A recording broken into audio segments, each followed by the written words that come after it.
Good evening, everyone, and welcome to another edition of If You Smell What the Arch is Cooking. I am your host, Archie Mitchell, and we are back with another exciting week filled with wrestling action. Yes, that is right. It was a week of a lot of different news stories, more so than we're used to dealing with. A lot of good highlights and some great wrestling action on NXT and AEW. So, what I want you guys to do, like always, is go ahead and crack open your favorite frosty beverage, strap in, buckle your seatbelts, and get ready for an episode to remember as we are here to go right into our quick hits.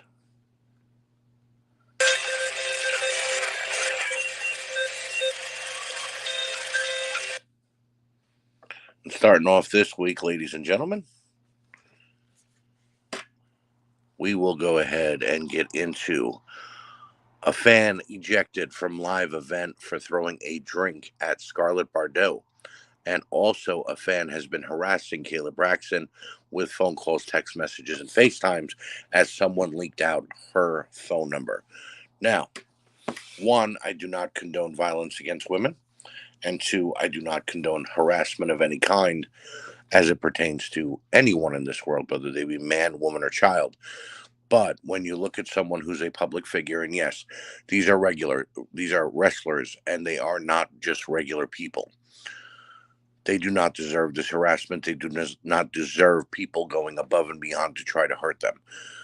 A fan throwing a soda or any kind of drink at a wrestler, whether it be man or woman, might have been the norm in the 80s and 90s and the 70s. Hell, wrestlers had been stabbed, had guns pulled on them, pulled into the crowd and beaten up by fans, or had to beat up fans to get out of the crowd. That was the norm back then. But in the world that we live in now, fans do not need to touch these wrestlers, especially when we have seen instances where guys like CM Punk have turned around and smacked fans or punched them because he didn't know if they were trying to attack them. Guys running into the ring during the Hall of Fame to attack Bret Hart. Guys trying to get at Roman Reigns. It's ridiculous, ladies and gentlemen. So for someone to throw a soft drink at Scarlett Bordeaux while she's outside of the ring is utterly insane. I don't care if the report said it was an elderly woman and then her whole family was ejected, or if it was a grown-ass man or anyone. Unless it was a innocent child who did it because they didn't know any better, you shouldn't be doing that type of thing, especially if you're an elderly person at that. If you're somebody in their 60s and 70s and you can't tell that that person is just merely playing a part and not really being that way, shame on you. Do you also go to people who are in soap operas and try to kill them because they tried to hurt your favorite character on the show? Are you trying to get at Jake Gyllenhaal for being the Joker? It's ridiculous. It's absolutely insane. But then more so for a fan to be calling and trying to get at Kayla Braxton because her phone number was leaked and leaving her crude messages, trying to FaceTime her, phone calls all hours of the night. I mean, the video that this young woman put up was devastating because she said that, she hadn't slept for days because she didn't know, well, if this person got her phone number, could she have possibly, could they have her address and possibly come to attack her? She's in the midst of moving. It's ridiculous. It's absolutely ludicrous to think that fans are going, again, this above and beyond to try to get at wrestlers and the personalities that are involved in wrestling. We should have learned from Sonya Deville when there was a damn guy, staked out in her home when she came home unexpectedly, and there was this stranger sitting in her home. You know what I mean? It's happened before, and I'm more than sure it's going to happen again. But that does not make it right, ladies and gentlemen, and it should not be happening at all. Number two, Jeff Hardy pulled over and reported to be in a drunken stupor when pulled over by the authorities this past week. Now, Jeff Hardy has had his bouts and his demons, both with alcohol and drug abuse. And look, I feel for this guy. I know I went on a tirade a week or two ago saying that the Hardy Boys should not be, back in the WWE and people shouldn't be calling for them to return and be in the Hall of Fame this quickly and whatever. That's true. But Jeff deserves to once again finally get free and clear of his demons. He did it for such a long time. I don't know what has made him go back and get back involved in alcohol and drug abuse. But whatever the case may be, I hope that Jeff gets the help that he deserves. I hope that he can finally get himself clean and sober and remain that way. And I kind of hope that he steps away from the ring. And here's why. It seems to me that whenever Jeff Hardy steps back into the ring, he does get injured. And when he gets injured, of course, anybody who feels a monstrous amount of pain is going to require either a pain pill or some sort of narcotic to numb that pain. If he cannot get those kind of pills, then he is looking for something in the way of alcohol to, again, numb that pain and get rid of whatever it is he's got in his mind and just move on from it. Ladies and gentlemen, I hope that Jeff Hardy can step away from the ring gracefully, in a few years be inducted into the Hall of Fame, and finally leave a legacy that he deserves, rather than a legacy that is going to make people think, well, yeah, he was a great world heavyweight champion when he wasn't drugged out. He was a great wrestler and interacted with his fans when he wasn't falling down drunk. I don't want that. I'm happy that guys like Scott Hall, may he rest in peace, got clean and sober before he passed away. I'm happy that someone like Jake Roberts is reportedly clean and sober and now doing better health-wise and getting better as time moves on. I'm happy that Buff Bagwell has gotten clean and sober and is moving on. I don't want to hear a tragedy that relates to Jeff Hardy. I don't want to hear a tragedy that relates to his brother or anyone who is only in their 40s because of wrestling to once again die. So I wish Jeff Hardy the absolute best in getting clean and sober. Number 3, Kevin Owens injured Sunday night at a house show. MCL tear is what is reported and could miss anywhere from 4 to 6 weeks or longer. But in an update as of Thursday morning, Kevin Owens is not as badly injured and will still be at Survivor Series. This is great news. I was very worried about Kevin because he was finally going to be returning after about a 1-month absence of being on TV. And I wanted to see him once again in the ring, whether it be on a Survivor Series team or just making a guest spot or whatever have you. So to hear that it was not as bad of an injury as we thought it was, thank God. You know what I mean? Kevin is definitely one of the bright spots in the WWE roster. He is always doing his best to amp up the crowd and get them going, and he gets a great pop. So I'm happy to hear that he's going to be around, and this injury is not going to be anything that severe. Number 4, constant reports about Chelsea Green and Matt Cardona coming back to the WWE. These reports are going back as long as 2 weeks after Triple H took over power in the WWE. Now, I don't know if these are Cardona and Chelsea reporting these things to dirt sheets and hoping to get the WWE's eye on them again. Triple H did do a interview where he said that he would be willing to talk to Cardona and Green and possibly bring them back if something could be reached. But he also mentioned wanting to bring back the Zack Ryder character and not allow Matt to be his normal name and normal self, Matt Cardona, which he's done a great job of making a name for himself the last couple of years on the independent scene. He's won titles in Impact. He's won titles in NWA. He's a former world champion in the NWA. So, of course, he'd want to return with his real name. But that remains to be seen. And again, there have been constant reports that they are on the radar of WWE, that talks have happened, that they're almost eminently ready to return. But then there's also been reports that say, nuh-uh, they're not coming back. Triple H hasn't even talked to them yet. So, again, I don't know where these are coming from or who is laying these out to the dirt sheets, but whatever the case may be, hey, I'd like to see Chelsea Green back if she could remain healthy, because the poor girl constantly gets injured. And I'd like to see Matt Cardona back, even though I have my issues with him of real life meetings with the guy when he was an asshole to me. But that's a story for another day. In any case, I would like to see them both back because I think they could both do great in the WWE again. But it all remains to be seen.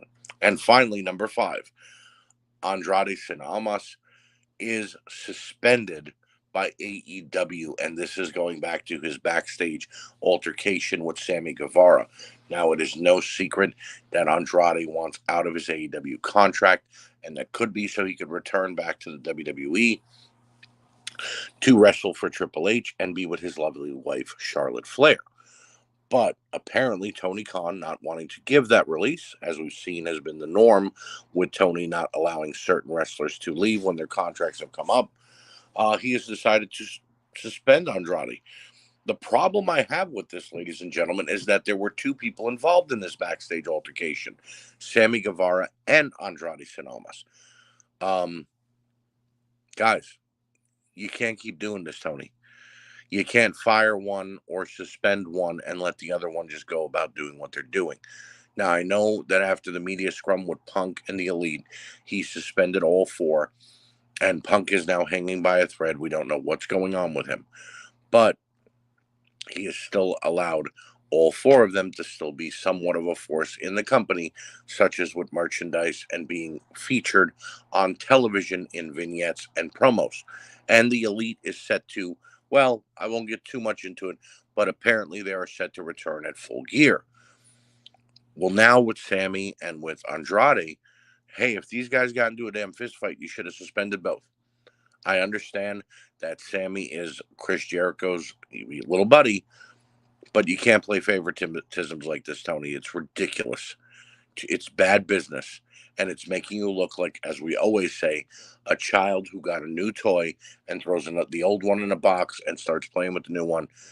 I understand you enjoy playing with Sammy, but you can't throw away Andrade like that unless you're going to give the damn guy his release or possibly let him come back and finish out the duration of his contract. That's all I'm saying, ladies and gentlemen. With that being said, let's not waste any more time. Let's go ahead and get into the highlight reel.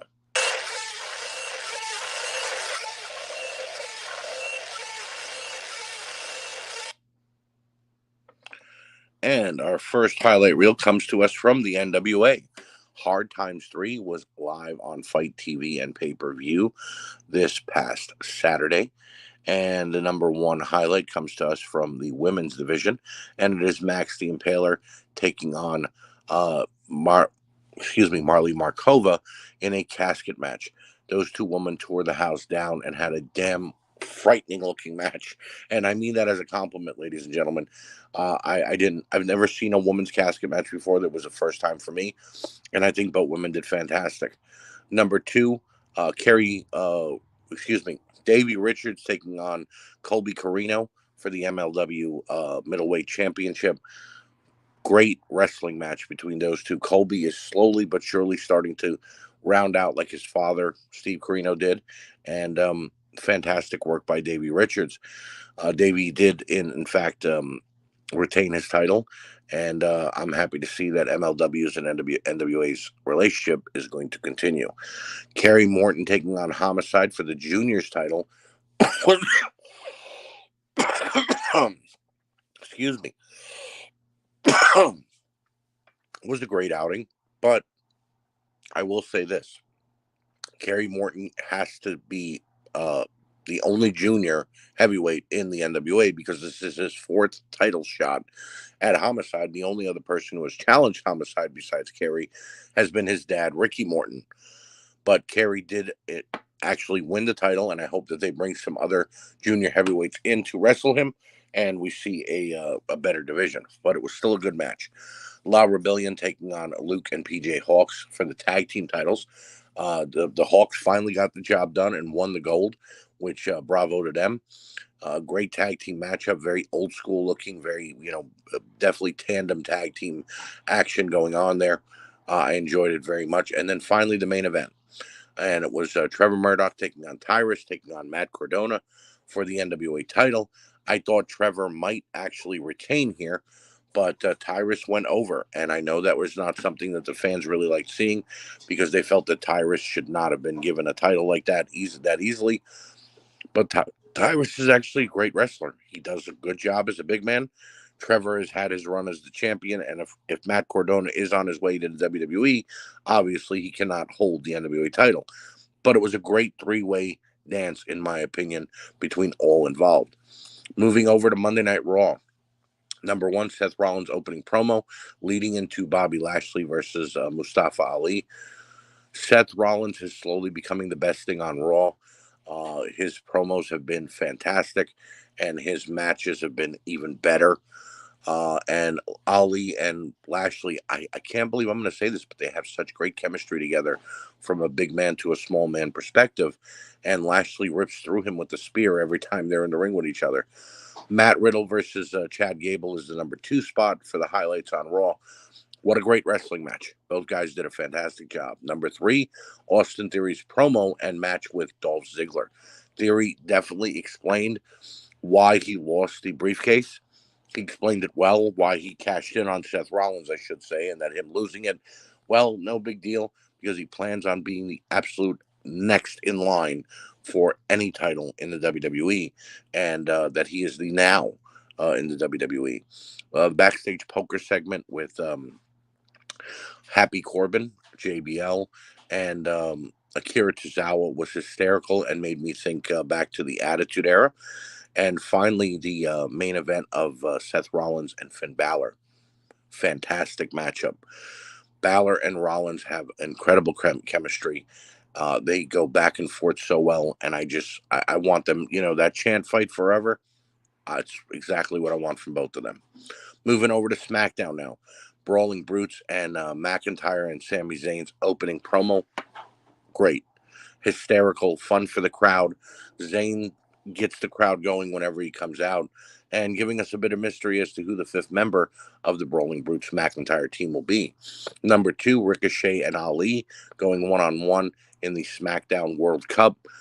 2 high flyers that just exploded, and even though Ali was injured from his match with Lashley on Monday night, they went above and beyond. Number 3, Bray Wyatt and LA Knight segment with LA Knight smacking Bray Wyatt twice, and then the screen flickering on us seeing Uncle Howdy. Can't wait to see where that goes. But then later on the night, as LA Knight was leaving the arena, we saw the other mask that belongs to Bray Wyatt, and then LA Knight was left laying with a bunch of crap laying all over him. Number 4, Pete Dunne and Sami Zayn from the World Cup. Wow. Great contrast of styles with the fighter of Pete Dunne and the quickness of Sami Zayn. Dunne ends up going over and will be in the World Cup a little longer, as did Ricochet go over Ali earlier. And finally, number 5, the Bloodline and the Brawling Brutes fight, with Kevin Owens becoming the 5th member of the Brutes team for War Games. That's right, Kevin Owens came out to an explosive pop. Unbelievable pop for that man from the crowd. He took out Roman Reigns with a stunner. It kind of gave me Rock Austin vibes. I liked it. I enjoyed it very much. Keep it up, WWE. And then finally, I don't always include them, but I'm going to include them tonight. AEW Rampage, because I wanted to watch the main event, but I ended up watching the whole show. And Hook versus Lee Moriarty for the FTW Championship. Great matchup. 12 minutes of 2 guys just beating the hell out of each other. Moriarty changing his style up to try to fight Hook tooth and nail, but then Hook coming out and beating him when all the chips were down. Great matchup. Hook deserves a better push than he's getting. And number 2, Eddie Kingston and Ortiz taking on Takeshita and Akiyama from DDT Pro. I have only seen Akiyama fight one other time before this, and it was a brutal matchup about 15 years ago on a DVD that I got. And now seeing him on AEW, I thought, well, this guy's going to be much older, and it's 30 years after his debut. But man, can he still go? And he and Kingston lit each other up. Akiyama and Takeshita got the win, and wow, what a main event. They gave them time. They gave them a full 15 minutes to go at it.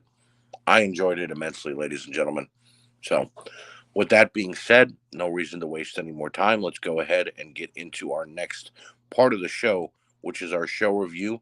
And we are starting off with NXT.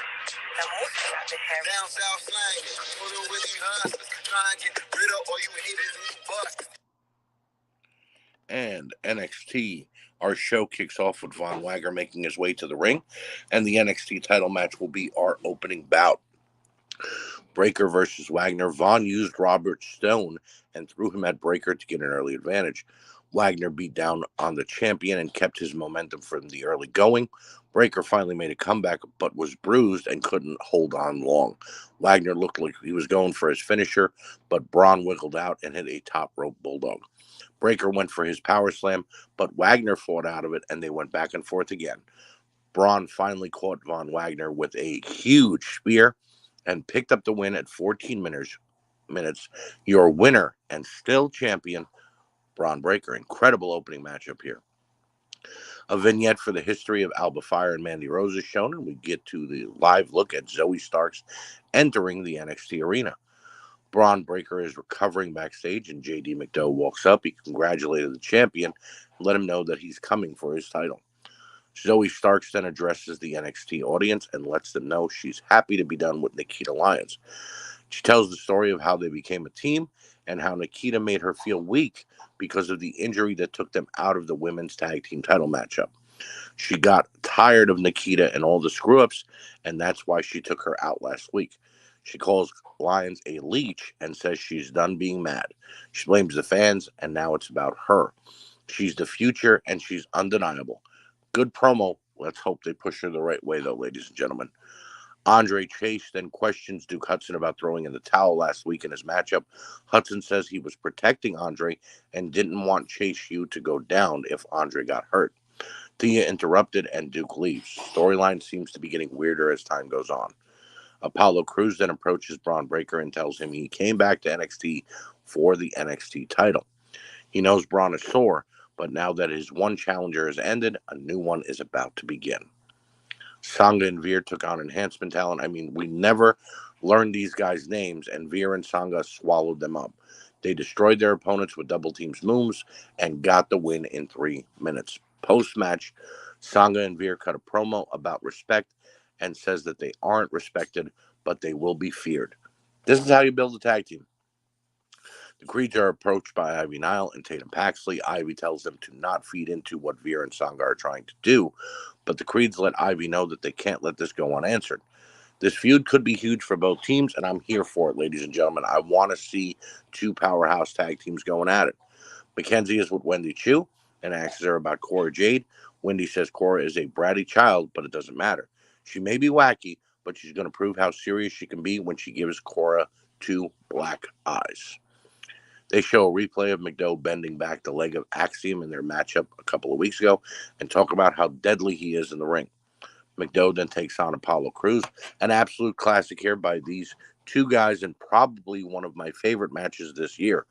McDowell's worked over Crew with everything he had, but Apollo kept fighting back. We saw JD go to the air and the ground while trying to throw his opponent off. Crews, however, went after JD like a freight train and continued the battle.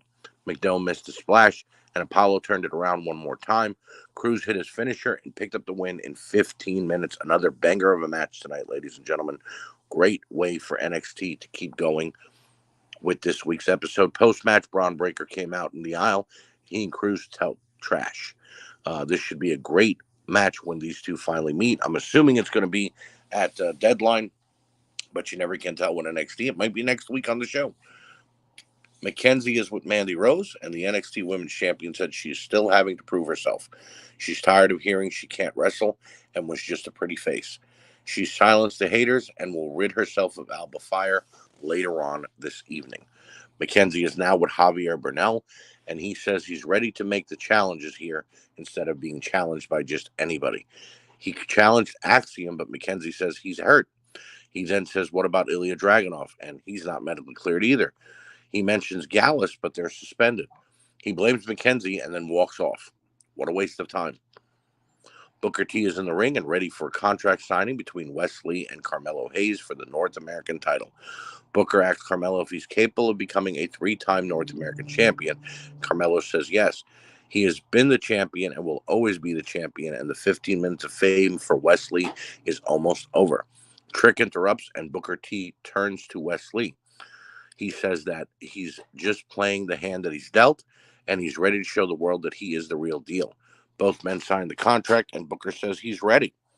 They get vocal and make a threat, but Booker steps in and says they can wait until next week. Now, I personally would like to see them go at it, but I like Booker stepping in and kind of mediating, and I cannot wait for these two to go one-on-one for that belt next week. Dominic Dijakovic gets another vignette, and he guarantees hard justice is on its way. I didn't know that TNA pay-per-views were coming to NXT, but we'll have to wait and see. Odyssey Jones is with Blade and Enoff. They're about to go party, but first he wants to know about Blade's sweater vest. What's with all the bad backstage segments? Who's producing this shit? Briggs and Jensen then take on the dyad. This was a big old mess than I thought it was going to be. Actually good, but I was wrong. The biggest highlight was Jensen throwing one of the dyad into the ropes from the outside and then hitting a monstrous looking clothesline. But during the match, Kiana James came out and argued with Fallon about buying her bar because that's important. The distraction allowed the dyad to pick up the win and get a quick 1-2-3 in 3 minutes on Briggs because Jensen was busy with the girls outside. Shawn Michaels makes his announcement about NXT Deadline. A new match called the Iron Survivor match will be held with 5 superstars in a 25-minute match. He goes over all the rules, and it does seem a little complicated and confusing, but here goes, ladies and gentlemen. 2 superstars enter. Every 5 minutes, a new superstar will come out and join the match until all 5 are in the ring. If a superstar gets a pinfall, they get 1 point. The superstar who loses the pinfall goes into a 90-second penalty box, sort of like the King of the Mountain match over in TNA. The person with the most points is the winner when the time limit is over. It sounds interesting, but confusing as hell, and I don't know. I think we could have gotten this just as easy as a 5-minute scramble match. There'll be 2 separate matches, one for men and one for women. And of course, the winners will be the number 1 contenders to their respected titles. We then go back to the ring for Indy Hartwell taking on Tatum Paxley. The lights flickered during the match, and then both women went at it. Paxley looked good in this outing and held Indy down, but Hartwell came back. Indy hit her finisher out of nowhere and got the win in 3 minutes. What seems to be the final message from Scripps is aired, and a voice talks about getting by security and moving so fast you will miss him. Next week, Scripps will apparently debut and play a game. I can't wait to see who this is because it's been greatly booked, but I'm really hoping it's somebody new and not just somebody coming back. But even if it is, I hope that it's the right character for whoever it is they're bringing in. Roxanne Perez again tried to talk to Indy Hartwell, but she's not having it. Roxanne questions Indy's integrity, but Hartwell says she will do whatever it takes to get into the Iron Survivor match at Deadline. And finally, it's time for our main event, the last women's standing match for the NXT Women's title. Alba Fire challenging Mandy Rose. Mandy tried to run, but Alba caught her, and the fight was on. Both went for their finishes early on, but both countered each other. Alba finally got the advantage and wasn't letting anything get between her and Rose, and she just kept trying to keep Rose down. Rose kept popping back up. Excuse me once again. Rose fought back, but Fire wasn't giving up and kept pushing the champion, and it looked like she had the match won. She laid Mandy out on the announce table and climbed the ladder, but Isla Dawn from NXT UK came up from out of nowhere and attacked Alba. Dawn sent Fire through the table, and Mandy Rose watched as the referee counted to 10 to get the win in 14 minutes. Your winner and still NXT Women's Champion, Mandy Rose. Very enjoyable main event here, and kind of surprising seeing Isla Dawn, as we haven't seen her in months since NXT UK closed down, but I guess once again, make new stars. Giving NXT a 4.5 out of 5 this week, and it's based on a lot of that went down. The in-ring action being 1, new stars arriving and being made, and both big in-ring promos.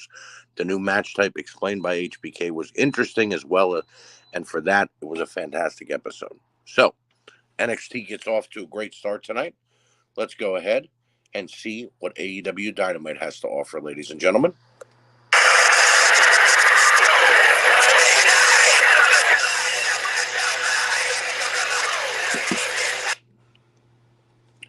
And AEW Dynamite this week's show kicks off with Excalibur running down tonight's show. And again, it looks like a stacked card. The Jericho Appreciation Society, dumbest name ever, make their way to the ring for our opening matchup. And it's Jericho and Guevara taking on Bryan Danielson and Claudio. All 4 men begin brawling to start this one off, and Claudio and Danielson get the upper hand. Guevara showed off some of that innovative offense and defense. Jericho caught Claudio off guard and wailed on his opponent in the middle of the ring. Claudio and Bryan finally got the advantage and pummeled the JSA with elbows to wear them down. Claudio pulled off another shocker and forced Jericho to tap out to the sharpshooter and get the win in 18 minutes. Another phenomenal opening match. A vignette from Moxley and MJF is shown, with JR giving his thoughts about both champion and challenger. A Darby Allin vignette is played, and it features the return of Sting. I know I should be happy, but it makes that it basically makes it that it's going to be Darby Allin and Sting taking on Jarrett and Lethal, and to me that's not good. I got to be honest with you guys. Doesn't Lethal and Jarrett cut a promo about Full Gear and say it will be the end of Sting? How many times are we always going to lead to Sting versus Jarrett? It happened in WCW, it happened in TNA, and now it's happening in AEW. Talk about the feud that won't go away. The Acclaim make their way to the ring and premiere their new music video. It begins with Paul White bringing back his Captain Insano character from Waterboy and a parody of Keith Lee and Swerve Scott. I like the Acclaim and I'm glad that they got over, but this music video was not needed in any way, shape, or form. Swerve Strickland then took on Anthony Bowens, and this was just a fight as both guys fought outside of the ring more than they did inside. Bowens had the advantage early on and had Swerve reeling. It looked like Bowens would put it away early, but Sneaky Swerve went full heel and took over. Strickland injured the arm of Bowens, hit his finisher, and picked up the win in 10 minutes. Great chemistry between these two guys. Can't wait for the tag match at Full Gear. We get a look at the history between Nyla Rose and Jade Cargill. As interesting as this feud has been, I got a feeling it's going to be a car crash at Full Gear, and both women might come away a little bit beat up, more so than they should be. Tony Schiavone interviews Samoa Joe inside the ring, and wants to discuss his shocking turn on Wardlow. Joe says it's not a shock because Joe was tired of hearing Wardlow bypass him and attack like the biggest thing and act like he's not the biggest thing in AEW. Powerhouse Hobbs interrupts and tells Joe he's too late, and Hobbs has been taking Wardlow out for the last couple of weeks. Wardlow makes his entrance from the crowd, and all three brawl until the locker room pulls them apart. I think we're heading to a triple threat match, to be honest with you, and I think it's going to happen at Full Gear this Saturday night. I got to be honest, though, I like it. Three guys that are monsters in the ring and have been getting wins over just about everybody. Why not let them go at it, right? Britt Baker cuts a promo backstage and says she respects all that Saraya has done, but Britt hasn't been handed anything. AEW is Britt's house, and she's ready for Full Gear. The Death Triangle then defended their trios tag team titles against Top Flight and AR Fox. What a high-flying extravaganza we witnessed in this one, as all six men went at it trading shots. AR Fox is underrated and deserves this spotlight. Glad to see Top Flight back together, and both Martins are incredible, but Death Triangle is just too good. Pac continues to grow meaner, and it showed with the way he took down Dante and just took him absolutely apart. Phoenix and Penta are the top tag team, in my opinion, and put Fox away with their finisher to get the win in 12 minutes. Your winner, and still AEW Trios champion, Death Triangle. Great six-man tag. Post-match, Pac cut a promo and says if there is someone planning to return to AEW, they have to go through Death Triangle. A video plays on the screen and reveals that Death Triangle will defend the Trios titles against, you guessed it, the Elite. They will make their return at Full Gear. What a match that's going to be. And just a bit of news, AR Fox did receive an AEW contract at the ending of Dynamite this week. So congratulations to him. Again, a very underrated talent. I loved him in Lucha Underground. I can't wait to see what he's going to do in AEW.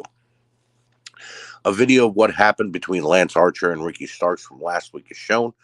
Ricky then cuts a promo about their upcoming match at Rampage this week.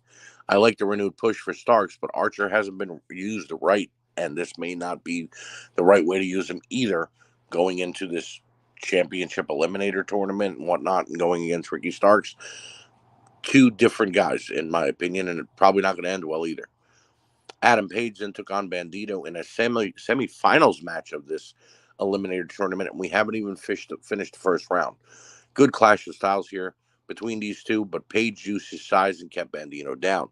No matter what amount of speed Bandito tried, Page just knocked him back down, and looked like we might see Bandito gain control when he countered Ethan's finisher, but Page wouldn't have it. He finally connected with the Ego's Edge and got the win in 9 minutes. Congratulations, Ethan Page. A highlight package for Jungle Boy and Luchasaurus is shown, with Renee talking about what has happened. Renee is then shown with Saraya backstage and asks her what's going through her mind, it being her first match back this Saturday. Saraya says the same thing that she's been saying, and she's ready for Full Gear. A vignette for Kingston and Ortiz taking on Akiyama and Takashita this Friday on Rampage. I already talked about it. It was a hard-hitting classic. I enjoyed it very much. Great matchup by all. Anna Jay then replaced the Bunny as she took on Toni Storm in a championship eliminator match, or number one contenders match as it actually should be called. And this was nothing special, and it was mainly due to Toni Storm. Anna Jay tried her best, but there was no chemistry, and Storm, as usual, was sloppy. The fight on the outside looked rushed and was way too soft, although I was worried that Anna was going to get hurt. Storm got the win in 7 minutes, and maybe the quicker the better here, but it was just terrible. Post-match, Jamie Hayter came out and got in Storm's face. I'm hoping Hayter becomes champion at Full Gear because Storm as champion has been terrible, and all she ever does on social media is bitch that Thunder Rosa shouldn't be champion anymore. Well, maybe they're worried that you're not the greatest champion they've ever had, and they have to worry that if Rosa comes back and you're still champion, the best way to unify those titles. They don't want another Punk Moxley situation on their hands. We get a rundown for Rampage and Full Gear, and both shows look great. Question though, how many title shots does Lee Moriarty get?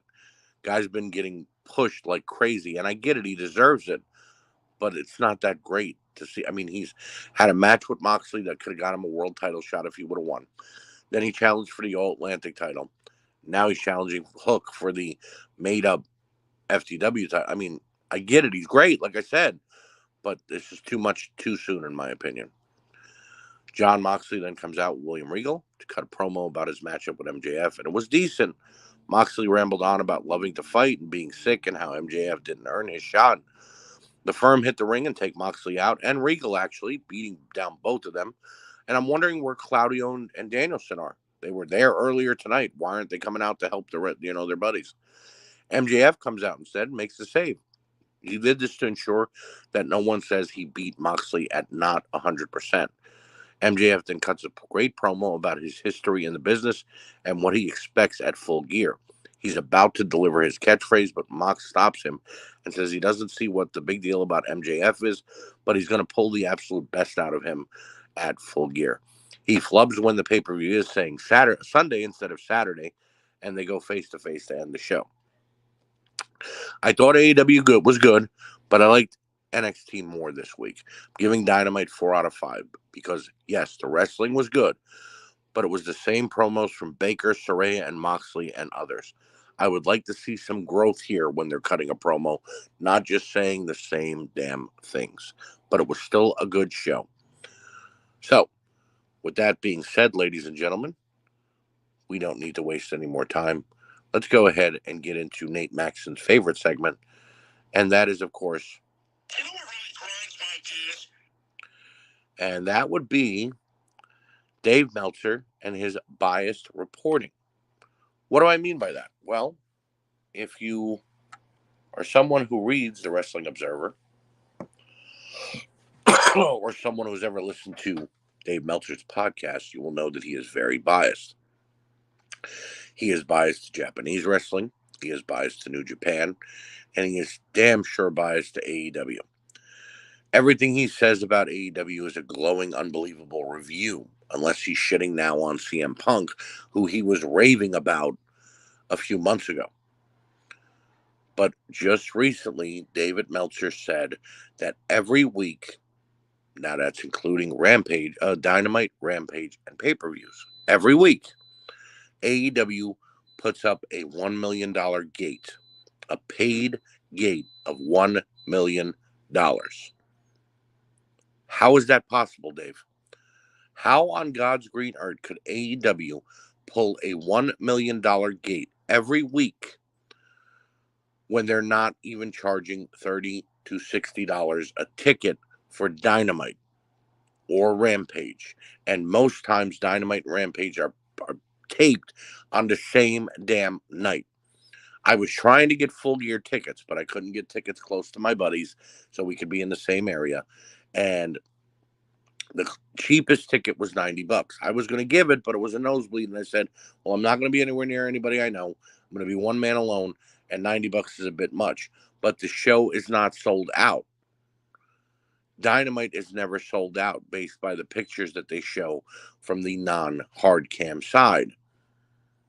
So how are they pulling out a $1 million gate every week? If there's only at the most 4,000 people in an arena, does he realize how that everybody would have to be paying upwards of $1,000 to $1,500 a ticket? And even then, that wouldn't even come close to it, that to $1 million. Or is his head so far up Tony Khan's ass that he can possibly smell the cocaine that we all think that Tony Khan is doing? It's ridiculous to make a claim like that. No one is pulling up a $1 million gate these days unless it's WrestleMania or Wrestle Kingdom or All Out. It's ridiculous to even talk about something like that. It is a bad claim. It's just like Tony Khan saying, "Oh, we do a million viewers every week during the 8:45 to 9 p.m. episode of Dynamite that we have in between, and we have the 18 to 35 demographic lockdown." Okay, but what sense does that make if the whole rest of the show is doing 400,000 viewers? You can't make claims like that if you can't back them up. Show me the attendance records then.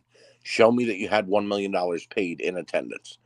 Or show me that that is at least attendance plus merchandise, and that it's for both Dynamite and Rampage plus the merchandise.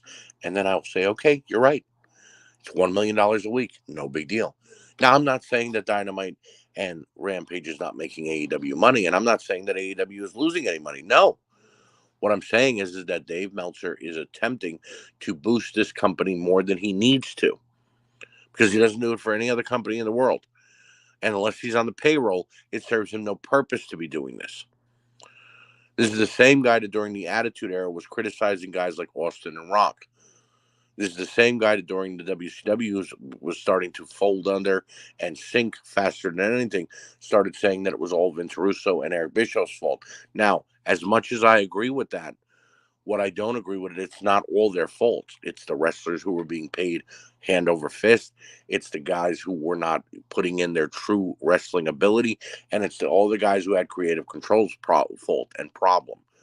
But Dave Meltzer will just have you believe it was just those two guys in their booking. Dave Meltzer will have you believe that Kenny Omega and Okada in Japan at Wrestle Kingdom at the Tokyo Dome was the greatest fucking match ever. I'm sorry, it's not. Was it a great matchup? Yes. Was it over an hour? Yes. But you want to see better matches? See Flair versus Steamboat for over an hour. See Macho Man versus Ricky Steamboat at WrestleMania 3. Okay? See Austin versus Bret Hart. Okay? See Shawn Michaels versus Bret Hart in an Iron Man match at WrestleMania 12. I love Japanese wrestling. I have been a wrestling fan of New Japan and other Japanese wrestling, Mexican wrestling, wrestling in the UK. You name it. I watch it all, ladies and gentlemen. This show should show you that when I tell you tidbits about all of these companies. And although this may be my opinion, and my opinion only, Dave Meltzer is nothing but an ass kisser and jumps on the bandwagon that is anybody but WWE so that he could hopefully garner more attention. He is no better than Vince Russo. He is no better than Eric Bischoff. He's no better than an actual writer for a real newspaper.